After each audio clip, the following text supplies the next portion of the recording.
फैसला होणार, संरक्षण मिळणार की शिक्षा कायम राहणार।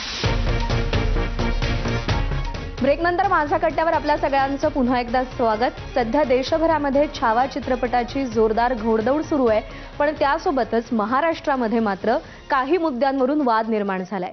छत्रपती संभाजी महाराजांचं आयुष्य, त्यातले वाद आणि त्यांची कीर्ती या सगळ्या संदर्भात आपण इतिहासकार लेखक विश्वास पाटील यांच्याशी संवाद साधतोय। आपण गप्पांना पुन्हा सुरुवात करूया। सर, औरंगजेब तोच, शिवाजी महाराजही तेच आणि छत्रपती संभाजी महाराजही तेच।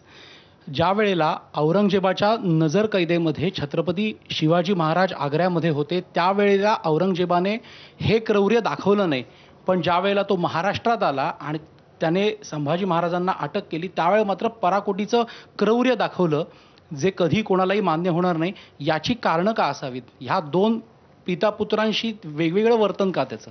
नाही, आपल्याला थोडंसं इतिहासामध्ये खोल जावं लागेल की राज अंदाज खान या नावाचा किंवा फौलाद खान, शिवाजी महाराज ज्या वेळेला आग्र्याहून सटकले त्याच्या 2-4 दिवसामध्येच त्यांना जिवंत गाडायचं असं औरंगजेबानं ठरवलेलं होतं।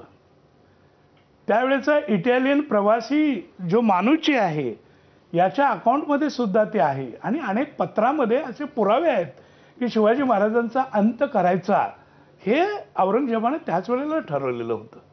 पण औरंगजेब हा व्यवहारी होता। शक्यतो शिवाजी महाराजांना मृत्यू देण्याआधी सर्व महाराष्ट्रातले बलाढ्य किल्ले आणि त्या किल्ल्या त्याला हव्या होत्या।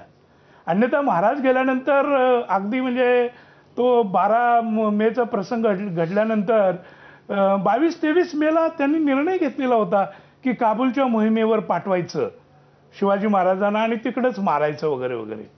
पण शिवाजी महाराज साम दाम दंड भेद सगळं वापरून शिवाजी महाराजांनी स्वतःला बचावायचा प्रयत्न केला आणि काही जणांनी असं सांगितलं औरंगजेबाला की तुम्ही तुमचे तिन्ही भाऊ ठार मारलेले आहेत, म्हणजे दारा शिको नावाचा सगळ्यात काबिल भाऊ, त्याची तर मुंडी तुटलेली तुम्ही तास दीड तासाची समोर बघत बसलेला आहात। एवढंच नव्हे तर आपल्या बादशाही कुटुंबातले पुतणे, चुलत पुतणे उद्या मोठे झाल्यावर दावेदार ठरू नयेत म्हणून एकूण 38 लोकांना ठार मारलेलं होतं कुटुंबातल्या।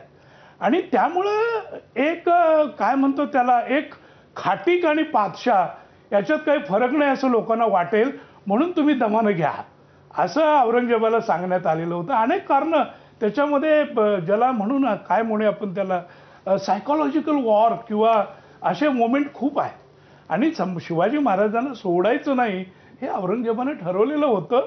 महाराजांचं भाग्य म्हणून महाराज आपल्याला मिळाले।